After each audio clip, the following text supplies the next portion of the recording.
I'm Heather. And I'm Desiree.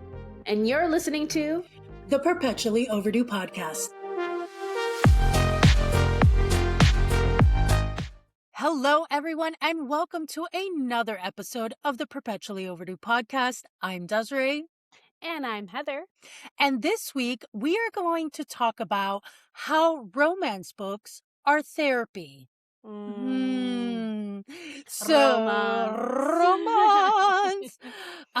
If you've been listening to us for a while, you know that we love romance books, and you may know that I especially am an avid romance reader and writer, so I am passionate about this subject. I was about to say, if you know anything about Desiree, you know this. For real. So this week, we both found this topic to be interesting, especially as romance has once again, granted, the romance genre has always been on top for decades. But obviously, with the stigmas against romance and people and publishing industry, there's always contention back and forth about the legitimacy of romance, the romance genre's success, and blah, blah, blah. But anyway, the point is that as of late, especially with things like TikTok and Book Talk, romance is really front and center again. So a lot of people are consuming the romance genre, people who've been longtime romance readers and new romance readers. So, an interesting discussion that I have seen throughout the years online is people talking about how romance books are like therapy for them. And again, not in a clinical sense, but more as like an emotional coping tool or to boost your mood, or a lot of times just to feel like you have a safe space for processing feelings, emotions, sometimes even traumas with things like dark romance. So it's not a replacement for real therapy. Let's make that clear. But absolutely, disclaimer. Yes, huge disclaimer, shining lights. It is not a replacement for real therapy, but it can be kind of like an emotional support tool that I believe people have genuinely considered of value. And I know, which I'll talk more on later, my experience is there have been dark moments in my life where I very much turned to romance books as an escape, and it was a safe space that kept me sane. And I will say, as a person who reads primarily horror or fantasy, what my relationship to romance is, because it's going to be a little bit different than Desiree's. So we kind of have two great perspectives, because I have been noticing lately a lot of people sharing what they've been reading and what they specifically read throughout all of 2025. I can't believe we're in 2026. That's so, yeah. Woo! My brain Anyway. process. What? No.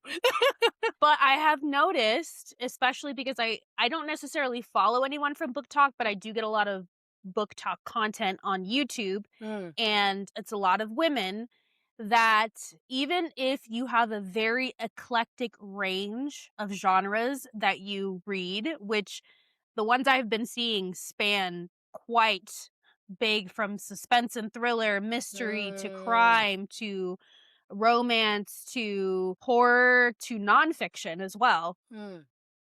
Even those women have predominantly romance as far as like the amount of books that they have read, whether that be full-length novels or novellas, which are very huge within romance. I would say more than any other genre are the novellas. Yeah. So I think that it's good to have the perspective of someone who reads predominantly romance versus someone who does not. Yes. So it will be interesting. And I think like Heather said, it'll be good to have two perspectives on this topic. So let's talk about how a lot of people, a lot of readers have explained how they consider romance a form of therapy through having escapism and emotional regulation. So I have seen a lot of readers say that they turn to romance when they're feeling overwhelmed. I know I have. And have used romance novels as kind of a way to take a mental break from the world, for especially the last 2 years. Stress, Yeah. anxieties. Other readers have talked about how romance novels are like their go-to, again, emotional support, especially during tough times like grief and depression. If you're not familiar as a writer with the romance genre, there's a lot of readers who don't understand that there's actually a difference between love stories and the romance genre. In the industry, romance books that are labeled romance by the publishing industry have Mhm. to have a happily ever after between the two main characters. Right. Now, there's been a lot of discourse even recently because, again, readers who don't obviously write and aren't knowledgeable of the industry wouldn't know these things. Right. But so that you understand, we're talking specifically not about love stories. Love stories can end however they end. They can have the love interest die. Like a lot of Nicholas Sparks' books are not romances because sometimes, a lot of times, his main love interests don't end up together. Right. And so those are technically considered love stories within women's fiction. So romance novels have to have a happily ever after between the main love interest, be it two or more characters. Cause you got your white shoes and your MMFs and all that stuff. Specifically, I think the reason why romance Mhm. novels provide this emotional support for a lot of us is because of the happy endings that are guaranteed. We know how it's going to end in the sense that whatever journey these two characters take, somehow they're going to end up together by the end of it. And there's a comfort in that. You're not going to be thrown off the loop with a sudden death or, a cheating or being left or, some type of drama between these two characters. Their journey can be as perilous as it is, but we know that in the end, they will end up together. And I think that So wait, plays, clarify one thing for me. yes. Because if you have a story that has a happily ever after, but there is cheating prior to the happily ever after, is that considered romance? Or Well, is cheating completely off the table? that is in preference to the reader and writer because Okay. technically you can. Well, see, typically it's not cheating within the couple that end up together. There can be cheating, like the female protagonist could have been Mhm. cheated on by her husband, but that's not who she ends up with at the end, kind of a deal. Okay. But more times than not, if the actual hero cheated on the heroine or the heroine cheated on the hero, most likely that is a huge no-no for like Okay. 99.9% of romance readers. Usually, if that's ever the case, that's like a DNF instantly Okay. because it's unforgivable for most readers if you Good to go know. there. Yeah. So that's pretty much, I would say, one of the main reasons I think that for us there's a safety in knowing how the Mm. outcome is going to be. That's interesting. I would say, as a person who doesn't predominantly read romance, but has read a lot, especially in the past year, because I have been helping to edit some romance novellas, I don't know if I would say that I use romance for that particular purpose. I think more so escapism than emotional Mhm. regulation. Mm. But I don't know that I've ever analyzed it that deeply to know if it does have an effect on my emotional regulation. Mm. Because I will say that when it is good, I get all the feels. And I get happy, I find myself laughing out loud, which is not always the case in horror. Sometimes it is, sometimes there's some comedy in there, Mhm. but I find myself laughing it out loud, especially if there's good banter between the characters. Love I banter. find myself smiling stupidly at the Yeah. book. I find myself making more comments out loud than I do Mm. typically with other genres.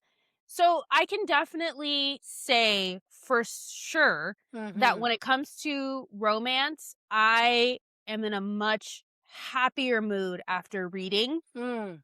even just a couple chapters, doesn't have to be the whole thing in one sitting, But even after just a couple chapters, I definitely feel like I am in a good mood. Mm. I would like to experiment one day, and Mm. if I'm in a bad and foul mood, See it. go and read, like, a couple chapters from a romance book and see if it improves my Mm. mood. That would be interesting. And we will have to report back. We will. We will. But no, it makes sense because again, romance provides that predictability of the Mhm. happily ever after of sorts. Some people say happy for now. That still counts as a happily ever after. And a lot of times, a lot of other readers have said that it helps reduce stress, which Mm. lowers cortisol levels and it Yeah. uplifts your mood. These are all good things we want. This is the dopamine effect we want kicking Mhm. into our systems. It's good. And for me, I know it has definitely provided like an emotional reset that feels sometimes like therapy because there was a season, I would say, in my life, one of my very bad depression seasons a Mhm. few years back. I remember I wasn't getting out of bed much. I wasn't really living life. And all Mhm. I did was lay there and read like romance book after romance book. I was reading sometimes 2 books a day in like one Mm. sitting because I wasn't leaving my bed. And then I was staying up Right. with insomnia till like 6 in the morning anyway. And honestly, I think I will just say it felt like it saved me during that period because it gave me some form Yeah. of momentary joy. It gave me some form of comfort. It gave Mm. me obviously escapism. And very much so that season in my life, I didn't have a therapist, and romance novels were Yeah. my therapy, literally, to help me feel anything because I was so numb to Mm. life, my real life, that any emotions I was able to stir up, thankfully, were through the books that I was reading that were specifically romance books. I will say I think that romance books, that predictability of not just the happily ever after that you can count on and be like, I need to improve my mood. You're not going to want to read a book that's going to be a bunch of trauma and I mean, remind some you. people do, though. Some people, but I think it's different because my husband is one of those people that he really loves horror because it allows him to vicariously work through some of his trauma issues through these characters.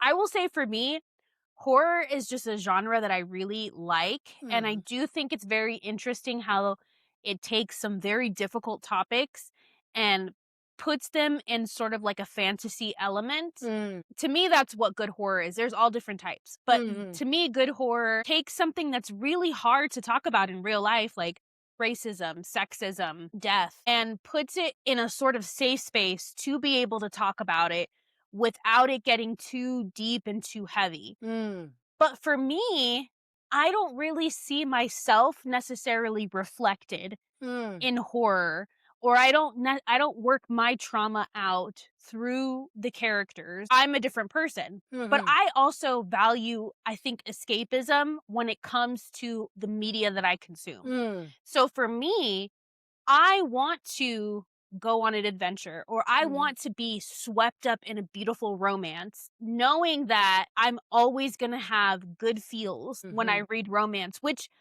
not all the other genres can guarantee that when it Mm. comes to reading, because all reading is a form of escapism. Absolutely, yes. So it's completely understandable that you go to any book, any genre for escapism. But why you go to romance specifically Mhm. is so that you can feel good. Mm. You can live vicariously through these characters and see that is the difference. So my husband lives vicariously through horror characters. I live vicariously through romance characters. Because all the things that make you swoon, all the Mm. things that give you butterflies in your stomach, they don't always happen in real life, and that's Yeah. okay, Yeah. because real life is real life. Mhm. But you can always find them in Mm. romance, and you can always live that experience through And romance. it's so delicious. It And is. like to say on another serious note, while doing research to know what other people within the romance community and readers thought about, of course, you go to Reddit, you find a bunch of threads of every variety. One Reddit user was explaining how after she lost her husband, which is traumatic, how she used romance books to feel emotions again, but do it safely. There was that safety factor of it being in your space, in your time, no other involvement of opinions and people, and it helped pull her out of her emotional numbness, which again I related to as Yeah. when I was going through my depression, and how it helped her process her grief through fictional experiences. So it's something that I've also heard a lot from the dark romance community, with a Yeah. lot of women who've been essayed, and Yeah. a lot of them have talked about how they found healing and empowerment after reading the darker romance stuff that can get triggering, but it actually helped them almost confront something they didn't have control of in their real lives. They felt Mm. like they took control back through this reading experience, and it was in a safe space that they could also control how much they took in, and when they can take a break. And so the romance genre of all varieties, from the really sweet, clean romances, closed door romances, spicy romances, dark.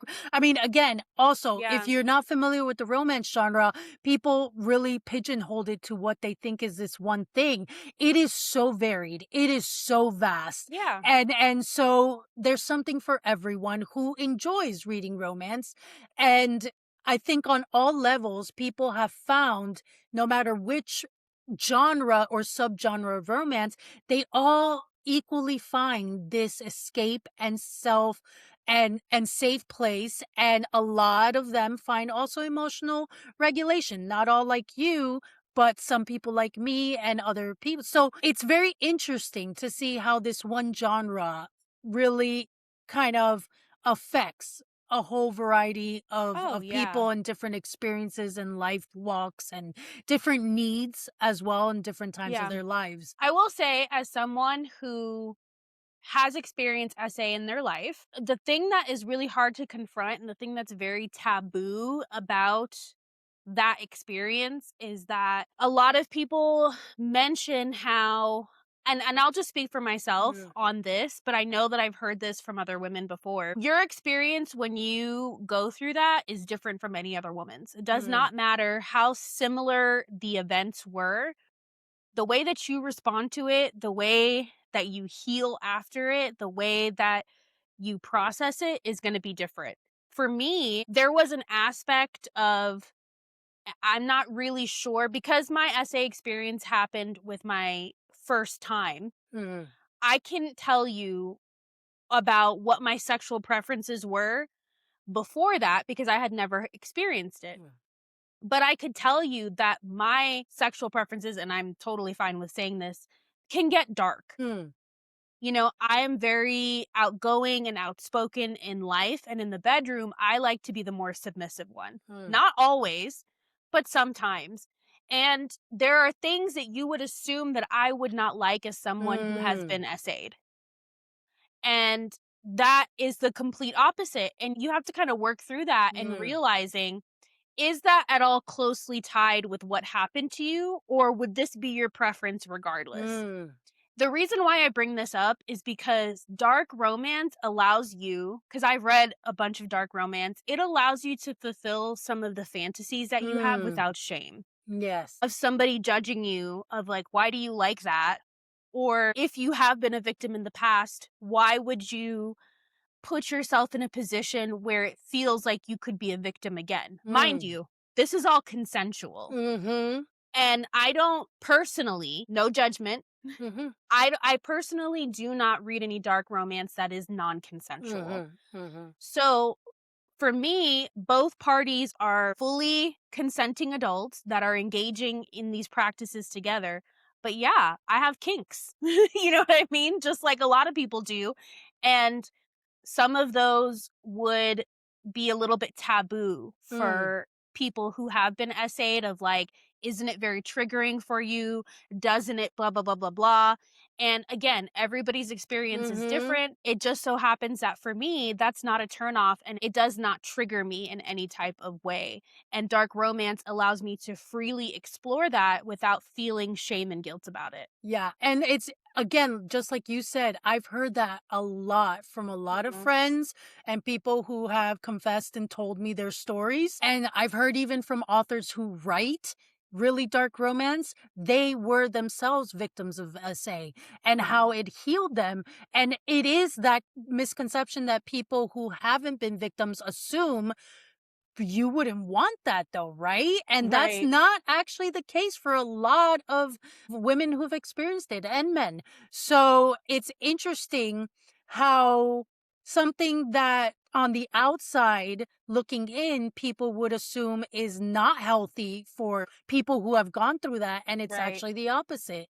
And I'm so glad we have a safe way to process those emotions and experiences and feelings. And like you said, it creates this safety to not feel the shame of these Yeah. fantasies and desires, which for those specifically who read spicy romance, because again, romance is very varied. There's a Yeah. whole slew of romance that has absolutely no spice in it whatsoever. Everything's Right. closed door. Maybe all you get is a kiss and that's it. And Mhm. so it's only that right now spicy romance is really popular because of Yeah. TikTok. So it seems like it's the only thing available and around, and that's not true. But as someone who both reads and writes spicy romance myself for many years, I know that it is something that I've been very grateful for. Because if you have listened to any of our previous episodes, especially the episode about our religious trauma and things Yeah. like that, it provided a safe place for me to not only learn what I desire as a woman, but sadly, I learned a lot about my own body as a woman through Yeah. other women who wrote women characters in romance books because my mother had no one who educated her, so she didn't talk to me about it because it was a taboo thing to talk Oh, yeah. about. No. School did not educate us, and half No. of my female friends also didn't know because no one educated us. So we didn't talk about these things. So a lot of things I had to learn through media, sometimes Yeah. movies, TV, or books. And so romance books for me was even therapeutic in that sense that Yeah. it helped me get to learn my own sexuality and sensuality as a woman and not be ashamed of it anymore Yeah. and to take it more boldly and confidently. I got that through romance books personally for me. And so I'm very Mhm. grateful for that and think it's such a beautiful and powerful tool because, again, it's all in the safety of your own space, too. Yeah, and it makes sense why specifically spicy romance is so popular because for so long women were repressed when it comes to their sexuality. For Mm, so long, it wasn't about what a woman desires, it was about a man's pleasure. hmm. And when it comes to books, people think that it has a lot to do with the men in the books and to a certain degree it does, but really it's about you. Real life men are not in the equation. It's Nope. just fictional men that you know are fictional, and that's Yes. what's appealing about it is that they are fictional. And it's about you taking control. Yes. Again, same thing with dark romance, same thing with me as an SA survivor. It was about taking control of a situation where previously in real life you felt no control.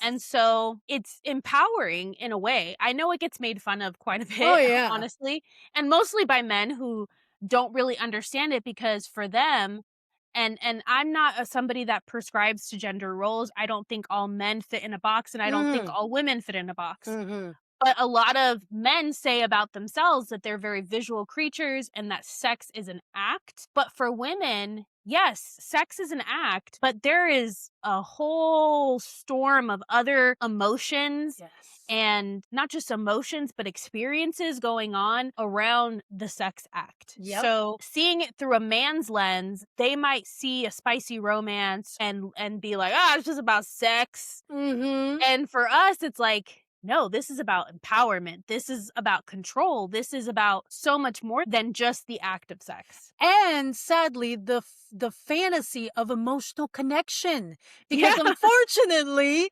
a lot of men are still working on their emotional intelligence. So when it, especially dating right now, I hear is atrocious.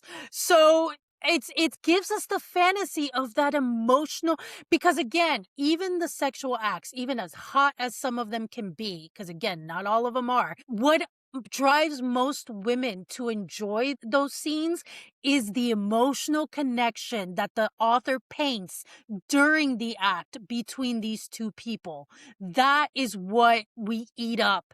That is the Yeah. part that lingers with us. What stays with me, every Yeah. book, is never the sex scene. I will remember it happened, but it's more either if the hero said something that made me swoon during the scene, or if the way Yeah. they looked at each other and, she cries, or like anything but the actual where body parts fit and didn't fit. That's not what stays with me. I never remember No. specifically like action by action those scenes in my head. And I've No, read you so enjoy many it books. in the moment. Oh, it's I love it. I eat it up. Give it to me. But what Yeah. lingers is always the story and the emotional journey and connection between these two, usually two people. Yeah, That is which what. can make or break the romance. Oh my Doesn't gosh. matter how well the sex scenes are written, they can be written really well. Yep. You can feel like you're in the room, you Yeah. know? But but if there is 0 chemistry outside of the bedroom for these characters, or if there's something that doesn't feel right about them together, I Mm. guarantee you nobody is gonna recommend that book Nope. as far as romance goes. Exactly. It's funny because I watch a lot of people who react to movies, and there's Oh, some yeah. like bigger YouTube channels that's like their job. They react to all sorts of movies that they've never seen before. And so there was, funny enough, these two men who were reacting to, I think, a Tyler Perry movie. And Okay.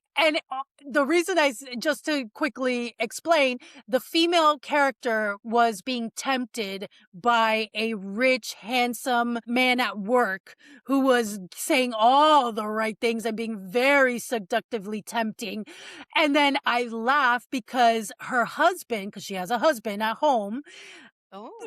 yeah, it's scandalous Tyler Perry drama. And Yeah. so the husband at home, there's a scene where he's coming out of the shower, so he has a towel wrapped around his waist, Mhm. and both of these men flipped out because they're like, "He's ripped. Why are you tempted? Look at her husband." They're like, "We get it if he was just average Joe, but look how ripped." Again, that is exactly the difference, because it has Yes. nothing to do with his looks and everything to do with the way that he treats her And they couldn't let that and makes go. her Even feel. at the end Yeah. of the movie, they're like, we just don't get why she, was even I mean, look at what her husband looked like. And I wanted to comment so bad, but I was like, don't do it, Desiree. There's no point. But it was just itching. I was just like, this is the difference between Yeah. men and women. Most men, not all, but for most men, just biologically, chemically, Yeah. the way your brains and desires and all that work is visually, that is key for you. That is all you need.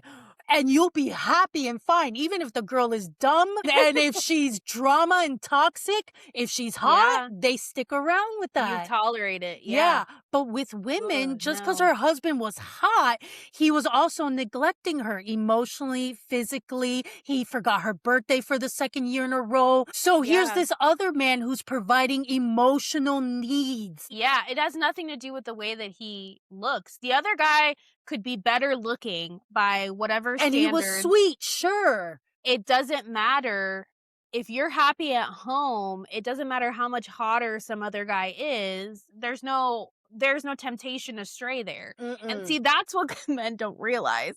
If you just take care of your woman emotionally and you nurture her and care for her and be there for her, it doesn't necessarily matter what you look like. Yes, some women are superficial. Yeah. Okay. And they need the whole 6 foot abs, all that stuff. That has never mattered to me. Plus, and I've been told this from a lot of women, including Desiree, you can be the hottest guy out Oh there my God. physically.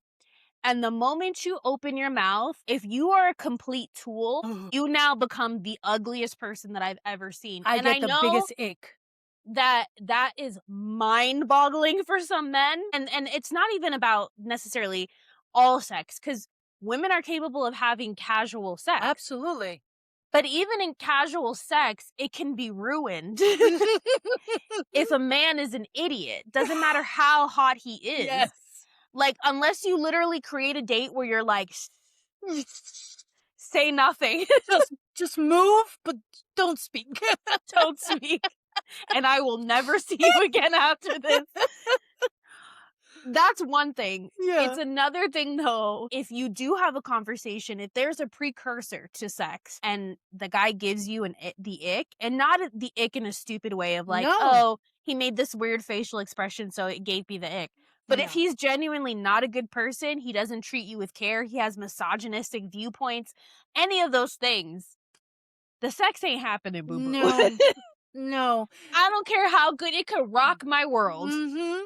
It ain't happening. Nope. And this is the aspect of why, like you were saying, Yeah. mostly men, but also some women, but mostly men really mock the romance genre because they assume all we care about is the hot guy on the page. And it's not about that. Sure, No. it's fun to fantasize whatever he looks like, but at the end of the day, that is, again, never what sticks with me. Nope. It's what is said and what is done.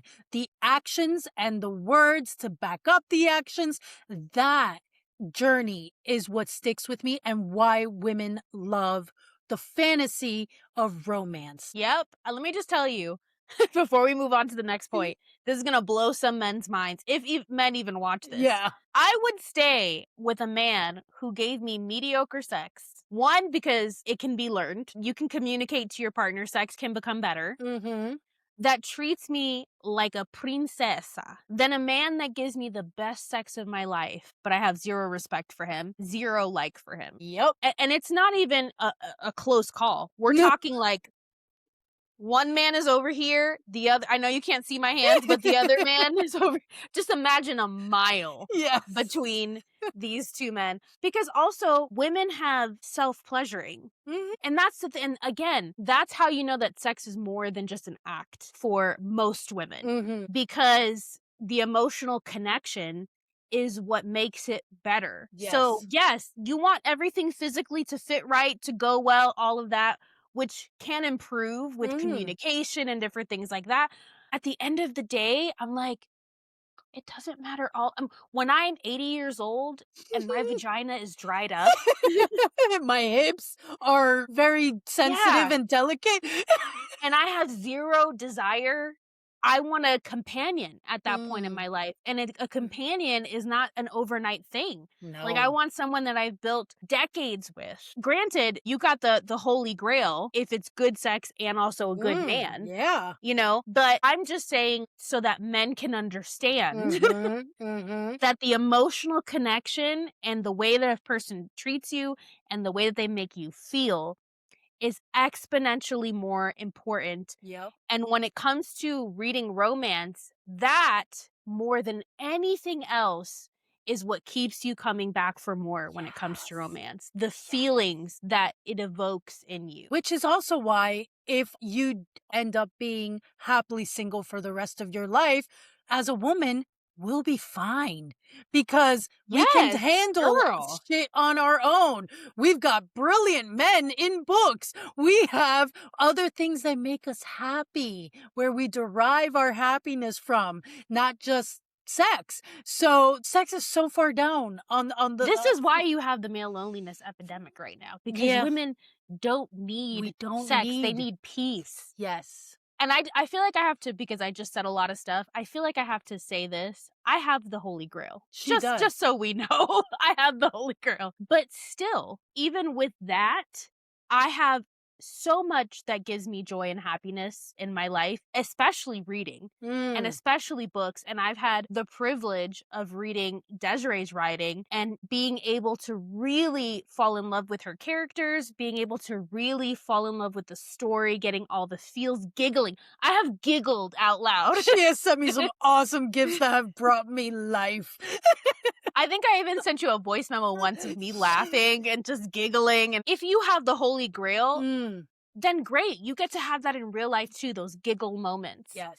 But not every moment of your life is going to be romantic. Not every Mm. moment of your life is going to feel like a movie. And that's what you get to have through books. Every moment is amazing. Yes. So we can see how romance has brought hope and comfort and again safety, safe to feel, safe to experience, safe to work through, all those things we have been able to experience through again all media, but we're focusing on the romance genre Yeah. specifically for today.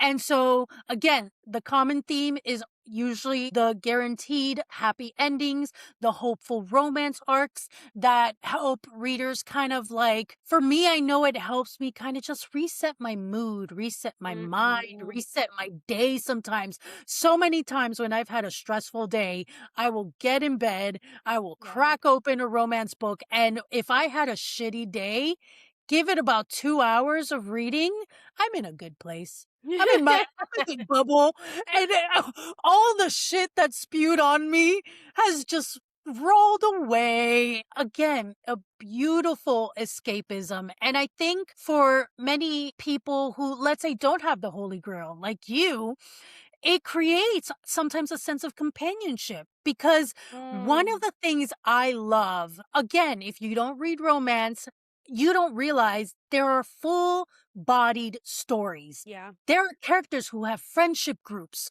There are characters who have like a group of female friends who do things. There are families that like also engage and interact with each other throughout these books. So you get Yeah. to laugh like Heather's said she's done. You get to, feel cozy when you see these Mhm. interactions between friend groups and characters. And when, let's say, the best girlfriend gets sassy because she's your ride or die, y'all are at the club in characters in the book. Yeah. And funny moments happen. Like all Yeah. of these things almost bring a sense of companionship, I think, for some people. Oh, yeah, it's living vicariously. I will Mm. say that there have been characters that I have read in your romance novellas where I was like, "I would be friends with her. I like her." There was one character in particular that I remember mentioning, I was, like, so happy when she got her own romance because I Mhm. was like, I loved her as the best friend in a previous novella, and I was able to connect with her, and I was, like, secretly hoping, but I didn't wanna And say I didn't anything wa because and I I didn't don't wanna give her in spoilers. well, Yeah. and I didn't wanna influence and be like, "Please write a story for her," because I know you had everything mapped out ahead of time, and so I didn't wanna, be like one of those people that's, like, interjecting my own desires into that, and mind you, she was a minor character, but she was my favorite one in that romance novella, so when she got her own story, I was so freaking thrilled. You made a point just now saying that the cozy feeling, Mm. which is something that I definitely relate to when it comes to reading romance books, especially seasonal romance books. Mm. It really gets you into that season and that feeling. I mean, I know that it's like a popular thing right now and it's blown up and gone crazy, but Oh, reading The Pumpkin Spice yeah. Cafe during fall, Got this one at my desk. This is from yeah, the series. that's the one that I'm about to start. I procrastinated a little bit. We're actually past Christmas, but reading that gave me all the cozy feels of fall. It just like amplified those Mm. feelings. And then you get to like go through actual experiences and events with them, going to a pumpkin patch. Yes. Not everybody has those experiences in real life. And not everybody has the opportunities to do Mm-hmm. those things or has people that they can go do those things with them. But you can do it with the characters in the book and you can feel like you're there and Mm-hmm. experiencing it with them. And it is special. It's not the same, but it's special. Yeah. And while other genres also sometimes, not as commonly, explore seasonal specific stories, most times than not, the romance genre will always provide, because it's actually something very much expected as authors to provide readers with Mhm. the big seasonal holidays, give Mhm. romance stories within that. So that's another awesome benefit for those who love to read the romance genre, is because we can get that coziness for Oh fall, yeah. for the holidays in December, for even the smaller holidays like Valentine's. You get these seasonal experiences. Like Heather said, not all of us can experience every season. I know a lot of women who read the summer beach romances because Mm. maybe they can't get to a beach, but they love the feel of being in Yeah. the sun and this summer romance happening and bikinis and You sand. don't get snow, but And you can read about a mountain romance in the I wintertime. love me. Give it to me. And I'm pretending I'm cozy in a cabin with a fire and it's cold outside and snow beautifully glistening on the mountains. I miss Mm. Colorado. But anyway. No, but I think that there's a lot that you can experience and live through with all books, but especially with the romance genre. There was a reader that explicitly said that romance helped her understand herself better. Mm. And we just talked about that in the sense of sexuality, but it's so much more than that. We're talking about desires, vulnerabilities, Mm. and personal worth is a huge one. I think romance, yes, while some people say that romance can promote unrealistic Mhm. expectations, I do want to give a disclaimer that you do have to have a certain level of maturity going into romance. You cannot expect these fictional men to be in real life. And if you try to make real life men these fictional men, you're going to be sorely disappointed. Yeah. You have to know that these men that are in these books do not exist in real life. Even the best of them. It's And I can say that from experience. My husband is very romantic. He constantly plans dates for us, mm, activities. We go on vacations. Like, yep. he is a full participant in our relationship. He takes care of me. The man is always touching my body in some way, shape, or form. I'm a sucker for head scratches and back scratches. So he's constantly doing that. I was there. I witnessed it. I am a Dinner, fully he's there. satisfied woman in every way that you can think of. But again, there are certain fantasies, certain things that you don't necessarily get in real life because real life is real life and Yeah, fantasy is fantasy. And there's a reason why there's a difference between the two. exactly. So if you're wanting to experience a whole other life that you could have lived but don't live, that's what you get in romance. And Mm. so it's very important to distinguish the two Mm-hmm. and not allow your romance, your fictional men to inform your real life experiences. They should be separated. Yeah. But what it can do is show you that you're deserving of respect, Yes. you're deserving of care, Yeah. you're deserving of consideration, and Mm-hmm. you're deserving of romance. Beautiful, sweet, sexy romance Yes. where the things that you like and you desire matter. Yes. And that's why, like, I have really loved watching a lot of authors write plus size romances. I know one, her name is Amy Award. She writes really funny rom com romances.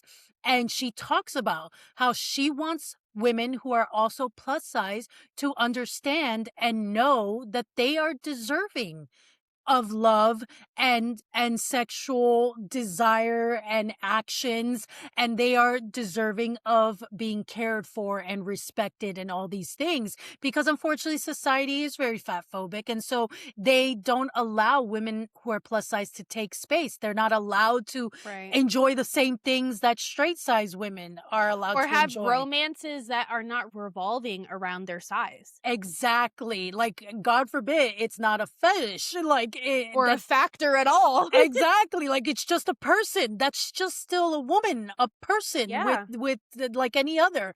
And so it's beautiful to see authors who write characters who are disabled, who are neurodivergent. So I love that we're really expanding to all Yeah. facets of people to show like we are all deserving of Yeah. love. We are all deserving of care. We're all deserving of feeling sensual and desired.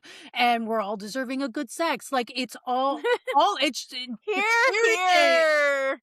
And so that is something else that the romance genre has provided Honestly. society and mostly women, but all people. It's why I have fought so much for the stigmas to fall off the genre because the genre has stood firm and has stood strong for decades. I will say, as a woman of color, I do really love seeing more women of color in these Mm, romance books where they're not whitewashed. mm, One, they're fully developed, well rounded characters who you can see their culture, you can understand their lived experience as a mm, person of color through the storyline, mhm, through their own personality, because I have read a lot of Black characters or Hispanic mm. characters that are pretty much white girls That they with just different skin tones. And the only way that you know that they're Black or Hispanic is because of the physical description. That's really it. Or on the opposite end of the spectrum, you have the fetishization of Black women or Mhm. Hispanic women, women in general that are considered to be exotic. Exotic. You have a lot of harmful stereotypes that are placed into these books, or they are made out to be caricatures Yeah. of themselves. And so it's so nice to read a romance book where, kind of like the plus size, Mm, it's not a factor. But at the mhm, same time, her culture still comes through. She's still celebrated as being a woman of color. You can relate to her. You feel mm, like, oh, this is a Black woman, or this is a Hispanic woman, or this is an Asian woman. mm. You don't feel like it's a white woman cosplaying. You know what I mean? Like, I love seeing that. I love Mhm. seeing a lot of queer romances. We Yeah. have right now, heated rivalry is just like at the top of the game. And as Mhm. somebody who loves boy love dramas Ooh. so much, I'm here. Yes, I'm here for it. So, yes, while we still have a long way to go when it Yes. comes to more inclusivity, I would say that I've seen more inclusivity in romance than I have in a lot of other genres where, like, especially like fantasy, there's a Yeah. lot of fantasy that's just very white. Yeah. And we're starting to see that change, but I feel like the romance genre tends Mm, to be at the forefront of inclusivity, and that's really mm. beautiful. Yeah. I'm very grateful that this is basically the trend that is going forth. And as you've seen, I have come across so many TikToks of literally like a whole bar was watching Heated Rivalry and cheering when they kiss. Phenomenon. Yeah. And I was like, romance genre. It's I the saw romance. 2 guys, just like you, 2 guys, straight men, who Mhm. were watching and reacting cry at that scene after the game when he called him down and sorry, spoiler alert, and they kissed in front of everybody. Cry. It I is a love it. phenomenon. And it goes and again, the power of the romance genre. Mhm. Stories. You get to experience these strong emotions through story, which throughout history has been a powerful tool, period, Yeah. storytelling. And to be able to do it through all the varied ways of the romance genre, emotional experiences, and all these other lived experiences by different people, different lifestyles, different cultures that you get to have in a book. And that's why, like, it provides this therapeutic ease and exhale in so many of us in various ways. And so that for me is what I love so much about the romance genre and how it is therapy for me Mhm. and how I understand why so many other romance readers feel the same about this Mm. genre because of everything it provides, the dopamine, the good feels, the experiences, the healing, it's endless. And it's not just our opinion or our lived experience. Desiree, you know that there have been actual studies about this. Mm. Yes, literally, there have been psychological studies and many reader testimonies that have pointed out that engaging deeply with a story lets people experience strong emotions, like we were saying, of all types, without direct real life consequences. Again, Mm, provides that safe space to work through your trauma, your grief, your depression, whatever it is. Or, like you were saying, with sometimes with horror, we get to see characters go through some really serious experiences, some deep yeah. experiences. Because I also write romantic suspense. And in romantic suspense, there's a lot of thriller, Mm, issues. And sometimes it can get dark what happens to characters and things that they witness as well. And all of this is a way to experience the world almost mm. without any direct real life consequences because you're doing it from your safe space. And romance has provided that for many people. And studies have shown this to be true. Now, to wrap up, I just want to say, because I think that a lot of people have had this question, maybe people who don't read romance regularly, is it okay for a married woman to read romance? And Mm, does it affect your relationship? Because I think that's also part of something that is therapeutic for you. You want it to benefit you in all facets of life, mm, not just you personally, but if you are in a partnership with someone, then you don't want it to negatively impact your relationship. And it's mm-hmm, not just married women, it's women in relationships, period. mm-hmm, It is not just for single women. mm-hmm, I do think, as I prefaced beforehand, that you have to have a realistic viewpoint of what romance is and how it separates from real life. mm-hmm, You cannot get caught up in your book boyfriends and expect your actual boyfriend or husband to be like the men in your books. mm, So, as long I think as you have that separation of understanding, it should not affect your relationship in a negative way. mm-hmm, Furthermore, you should be using these books to better your relationship. which I have heard. Hint, Mm-hmm, hint. mm-hmm. I've heard from many Yeah, women in relationships or marriages. you just throw that book his way so he can get some inspiration. It really can. It can open the lines of communication, especially on things that maybe feel uncomfortable. Like, can we talk about this? Can we Mm-hmm. explore this thing that I read in this book? Is that okay? It is an opportunity to live out your fantasy in real life so long as you know that the person that you're acting it out with is a real life person And your partner, and not your the partner, book boyfriend. not the book boyfriend. And honestly, I can't speak for all women, but I can speak for myself. When I read a romance book, I don't put myself as the heroine. I am rooting this couple on. I want this couple to be together. This has nothing to do with me. I'm Mhm. just that goofy little bystander that's like looking through the window like this. Not in a creepy way. In this way, we're allowed to be. But even with the sex scenes, I'm not picturing myself with this person.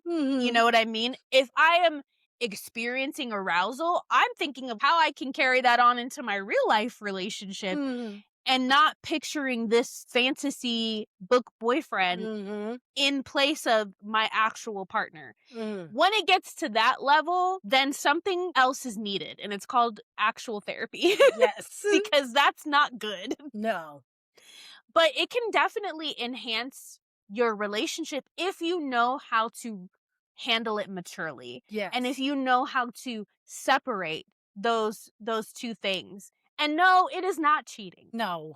Goodness Okay? gracious. No. Get it I know. get over it. Yeah.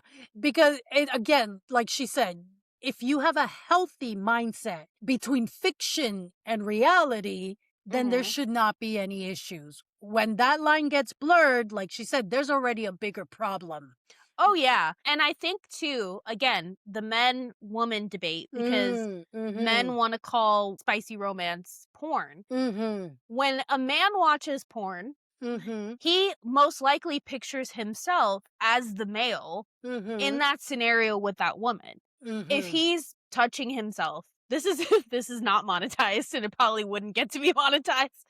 But let's just be fucking real. Yeah. If he's pleasuring himself, he's not looking at the dude. Mm-hmm. Most likely, Yeah. unless he's Mhm. bisexual, and then more power Yeah. to you. Yeah. But most likely he's picturing himself with the woman, you know what I Yeah. mean? Like, with her, he's looking at her, he's responding to a lot of her reactions Mm-hmm. without getting too graphic. And that is why a lot of porn is so male-centered in fulfilling the male fantasy. Yes. Because a lot of porn does nothing for women. Like, No. it's not something that appeals to us. It's specifically for the male gaze. Yes. When a woman reads a romance, she is not picturing herself with that guy most of the time. She's Mhm. picturing these two people together. Mm-hmm. And yeah, she's like peeping in like a little pervert, but it's not something that she's taking home with her. When Yeah. the book is closed, it's closed. Yeah. Fiction. And like I said earlier, that's not the scene that sticks with me when I read that book. Yeah, I'll maybe remember, ooh, that was a spicy scene, but don't ask me for the details because I won't remember. What stuck with me is the journey, the story, the things said, the things done together. That wasn't just that. That's what Yeah. usually stays with women, not the sexual act. And mind you, the difference, just for any, again, men who are watching, porn, real people. Real life people. You may never meet them in your life, but still real. Yeah. Romance books, fictional people. Yeah. Not the same thing. Yeah, no. And that I think definitely could be an episode for another time because I've Yeah. thought about that a lot throughout the years. That I feel there is, and I need to do research to see what the studies show, but I really feel there is a difference chemically in our brain when we are engaging media through an art form that is not literal real life live action. Visual. It's Yeah. not live action with real people. Mhm. That changes something when we can physically see, which again, parasocial. It happens to us with social media. And I Mhm. think the same can happen when we are visually Yeah. watching people and then kind of desiring to do what we're seeing with the people we're visually seeing, as opposed to reading a book and we're creating whatever characters are coming to mind and what they Yeah. look like. I think there's a difference. Again, this may, topic for another episode, but It would be interesting to see if, specifically with men who read romance, if they, straight men who read romance, yeah, what happens in their brain versus when they watch something visually. because But I yes, have, that may yeah. be an episode We're for like another day. we're getting a podcast episode idea But right the now. reason why I brought it up is because it ties back to, is it okay to read romance, especially spicy romance, if you're in a relationship or potentially married, not potentially, or married. Yeah. And it is very, very different, even though a lot of men in particular, and even some women will Yeah. be like, that's wrong, that's Mhm. pornography, blah, blah, blah, blah, blah, blah, blah. Even within our current administration is trying to villainize romance and call it pornography, and it is Mhm. not. No, It at just all. isn't. Especially, I remember some people trying to justify, well, it is, but it's just chick porn, so it's different. No, it's not the same You at see my all. Yeah. It's not, Anywho. and you even talked about this in a previous episode. There's a Mm. difference between romance with spice, and erotica. Yes, that is a whole different genre. Yep. And even erotica gets broken up into erotica and erotic romance that have different rules and expectations. That is a whole different thing. But yeah, you can go back and watch that episode. But friends, thank you so much for listening. For a call to action, we wanted to ask you, have romance books ever gotten you through a hard season? And if they have at any point, tell us about it. And then extra points if you remember what specific romance book maybe held you together when you felt like your life was falling apart. I'm sure if I really thought about it, I can remember a few. I'm pretty sure they were some from Kristen Ashley. But let us know. We'd love to hear what your experience with romance genre has been, specifically during any maybe difficult times. Love that. So, friends, thank you so much for listening to or watching another episode of the Perpetually Overdue podcast. We appreciate every single one of you guys. We love to engage with you, and we want to continue doing so. So please find us on Instagram. We're not on TikTok anymore, but that is okay. We are still on Instagram. We're still on YouTube. We're still on all of your podcasting platforms. You can subscribe, you can like, you can comment. And for those of you who listen to us on podcasting platforms, there is a way to review either individual episodes or the entire show as a whole. And we would so appreciate if you could do that, because it helps us with the algorithm and it helps other people like you who might enjoy this content find us. So, with that being said, that is the end. And we will see you next week. Bye-bye. Bye.